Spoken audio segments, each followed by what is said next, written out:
Have you ever seen a toy or a robot that looks almost like a real person, but something about it makes you feel a little scared or uncomfortable? Maybe it was a doll with eyes that seemed too real, or a cartoon character that looked too much like a person but not quite right. Well, guess what? You're not alone, and there's actually a super cool reason why your brain makes you feel this way. Scientists have a special name for this feeling. They call it the Uncanny Valley. Now, I know that sounds like a spooky place from a fairy tale, but it's actually something that happens in our brains. And it's been happening to humans for thousands and thousands of years. Even grown-ups feel it, and some of the smartest scientists in the world are still trying to figure out exactly why it happens. Imagine you're walking through a magical forest of faces. On one side, you have cartoon characters, like Mickey Mouse. They don't look like real people at all, and we love them. They're fun and friendly. On the other side, you have real people, your mom, your dad, your friends, and they look perfectly normal to you. But right in the middle of this forest, there's a deep, dark valley. In this valley, live things that look almost like real people, but not quite. Maybe their eyes don't blink the right way, or their smile looks painted on, or they move in a way that seems a little bit robotic. These are the things that live in the uncanny valley, and our brains don't like them very much. The really interesting part is that this isn't just about being scared. It's about your brain being the best detective in the world. Your brain has spent millions of years learning how to tell the difference between things that are safe and things that might be dangerous. And when something looks almost human but isn't quite right, your brain waves a big red flag and says, "Hey! Something's not right here. Be careful." This amazing brain power has helped humans survive for so long. Way back when people lived in caves, being able to quickly tell if someone was sick or if something wasn't quite right about a person could save your life. And even though we don't live in caves anymore, our brains still have this superpower. Think about your brain like the world's best detective. Better than Sherlock Holmes or any detective you've seen in movies. Every single second, your brain is looking at millions of tiny clues about the world around you. When you look at someone's face, your brain doesn't just see a face. It sees the way their eyes move, how their mouth curves when they smile, the tiny wrinkles that appear when they laugh, and even the way their chest moves up and down when they breathe. Your brain learned how to do this detective work from the moment you were born. When you were a tiny baby, one of the first things you learned to recognize was your mommy's face. You learned that when her eyes crinkled a certain way, she was happy. When her eyebrows went down, maybe she was worried about something. Your brain collected all these tiny pieces of information like a huge collection of puzzle pieces, and it got really, really good at putting them together super fast. Scientists discovered something amazing about our brains. We have special parts that are just for recognizing faces. It's like having a special room in your brain that's only for face puzzles. This part is called the fusiform face area, but you can think of it as your face detective headquarters. This headquarters works so fast that you can tell if someone is happy, sad, angry, or surprised in less than a blink of an eye. But here's where it gets really interesting. Your brain doesn't just recognize faces. It also has a checklist of what makes something alive and human. This checklist includes things like, do the eyes look shiny and wet? Does the skin have tiny little pores and hairs? Do the movements flow smoothly? Or are they jerky like a robot? Does the face show tiny expressions that match what the person is saying? When something checks all the boxes on this list, your brain says, "Great, this is a normal human." When something doesn't check any of the boxes, like a cartoon character or a teddy bear, your brain says, "This is clearly not a real person." But it's okay because it's not trying to be one. But when something checks most of the boxes but misses a few important ones, that's when your brain gets confused and worried. It's like if someone gave you a puzzle that looked exactly like your favorite picture, but when you put it together, you realize some pieces were from a different puzzle. Even if most of it looked right, those wrong pieces would bother you, wouldn't they? Your brain is also really good at spotting when someone might be sick. Long ago, this helped humans stay away from people who might have diseases that could make them sick too. When something looks almost human, but moves strangely, or has features that seem off, your brain might think, "Is this person sick? Should I stay away?" This is another reason why the uncanny valley feeling exists. It's your brain trying to protect you. The super cool part is that different people's brains might have slightly different detective skills. Some people are really sensitive to the uncanny valley and feel uncomfortable really easily. Other people hardly notice it at all. It's like how some people are really good at finding Waldo in those Where's Waldo books, and others take a long time. Neither is wrong. Our brains are just different. Now, let's explore this valley more carefully. Like we're scientists on an adventure. The uncanny valley isn't really a place you can visit. It's more like a special zone in our minds where things stop being cute and start being creepy. Picture a big slide at the playground. At the top of one side, you have things that don't look human at all, like a simple smiley face drawn with 2 dots and a curved line. Everyone loves these. They're simple, friendly, and our brains know exactly what they are. As you slide down a little bit, things start looking more human. Maybe a stuffed animal with button eyes. Then a cartoon character. Then a more realistic cartoon. We still like all of these because even though they're getting more human-like, they're still clearly not trying to fool us into thinking they're real people. But then, suddenly, the slide dips down into a deep valley. This is where things get weird. Here we find things that look almost completely human, maybe 85% or 95% human. But something is missing. Maybe it's a robot with incredibly realistic skin, but its eyes never quite focus on you correctly. Or a computer-animated character in a movie where everything looks perfect except the way the mouth moves when it talks. These things make us feel uncomfortable, scared, or just weird. The interesting part is what happens after the valley. If you keep sliding and something becomes 100% human-looking, so perfect that you can't tell it's not real, then we're okay with it again. We climb back up out of the valley. It's only that specific zone where things are almost but not quite human that bothers us. A scientist from Japan named Masahiro Mori discovered this valley way back in 1970. He was working with robots and noticed something strange. People loved robots that looked like metal machines.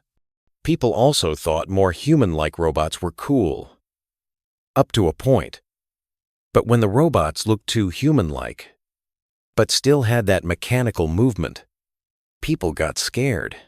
He drew a picture that looked like a valley between 2 mountains, and that's why we call it the Uncanny Valley today. Professor Mori noticed something else super interesting. Movement makes the valley even deeper. A mannequin in a store window might look a little creepy standing still, but if it suddenly started walking toward you with stiff robotic movements while keeping that frozen smile, it would be absolutely terrifying. This is because movement adds another layer for our detective brains to analyze. We know how humans are supposed to move, how we shift our weight when we walk, how our arms swing naturally, how we blink about 15-20 times every minute, how our arms 20 times when we God. When something looks human but moves wrong, every alarm bell in our brain starts ringing. Think about it like this. Imagine if your pet dog suddenly started walking on 2 legs like a person, but still had its dog face. That would be super weird and probably scary, right? Or what if your teddy bear's eyes suddenly started following you around the room? These things would fall right into the uncanny valley because they're mixing signals. They're partly what we expect and partly something completely different. Scientists have found that even tiny babies as young as a few months old can experience the uncanny valley. In experiments, babies looked longer at pictures of faces that were in the uncanny valley, and some even got upset or turned away. This tells us that this isn't something we learn. It's something built into our brains from the very beginning. The uncanny valley is everywhere once you start looking for it. Let's go on a treasure hunt for examples that you might have seen, without even realizing why they made you feel weird. Remember the movie The Polar Express? Lots of kids and grown-ups thought the characters looked a little bit creepy, even though it was supposed to be a happy Christmas movie. The characters had super detailed faces and realistic hair, but something about their eyes seemed empty, like looking at a doll instead of a real person. The movie studio spent millions of dollars trying to make the characters look real, but they fell right into the uncanny valley. This is why many newer animated movies like Frozen or Moana make their characters look more cartoon-like on purpose. They learn to stay away from the valley. Have you ever been to a wax museum? Those wax figures of famous people can be really creepy. They might have perfect copies of someone's face, real human hair, and even real clothes, but they're frozen in place with glassy eyes. Some people can't stay in wax museums for very long because all those almost real figures make them too uncomfortable.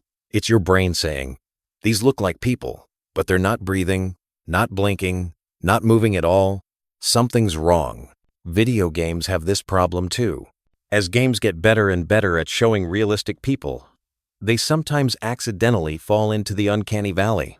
There was a game called L.A. Noire where the faces looked super realistic, but the way the characters moved their bodies didn't match their facial expressions perfectly. Players said it felt like watching real faces pasted onto robot bodies. Even in real life, we can experience the uncanny valley. Have you ever seen someone who had too much plastic surgery?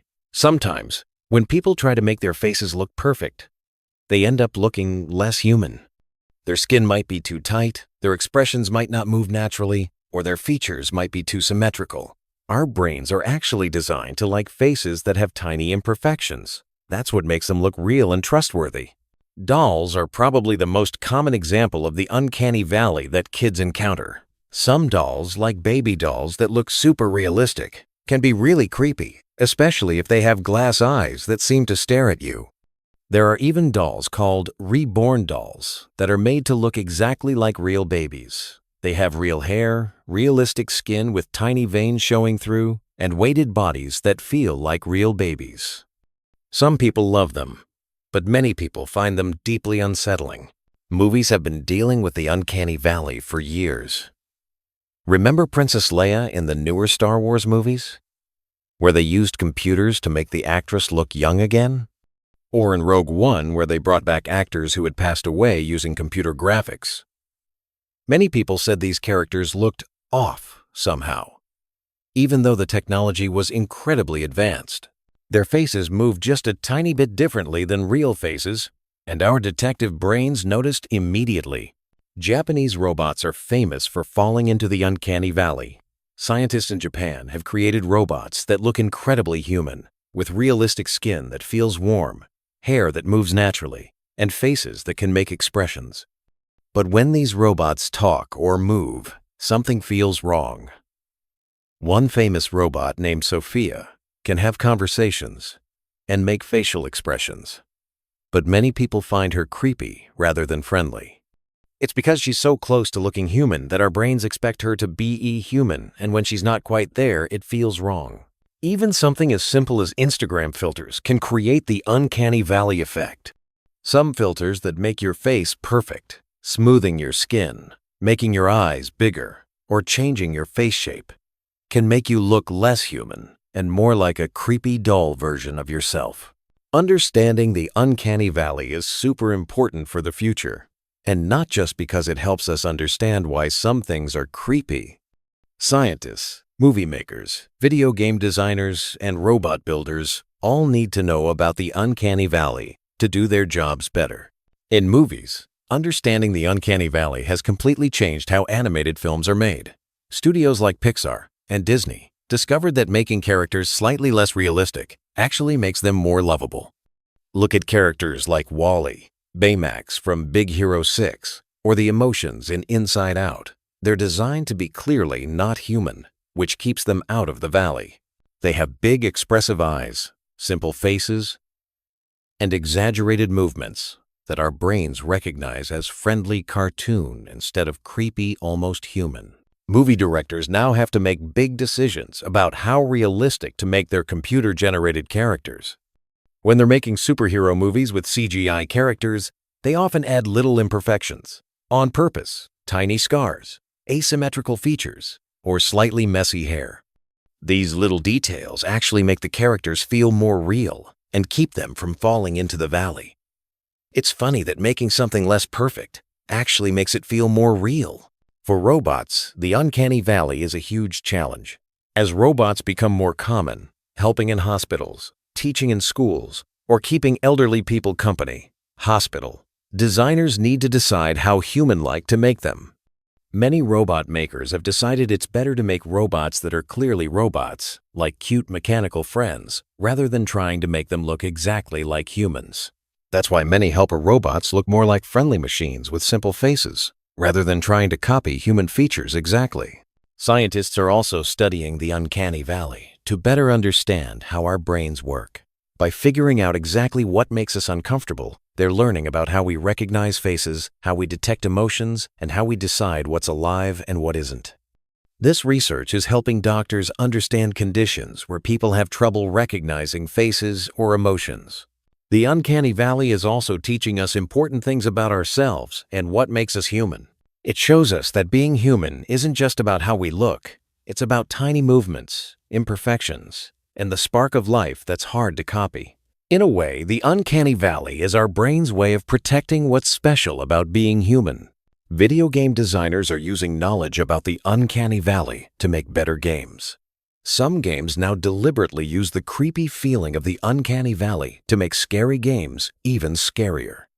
Horror games might include characters that look almost human but not quite, because they know it will make players feel uncomfortable.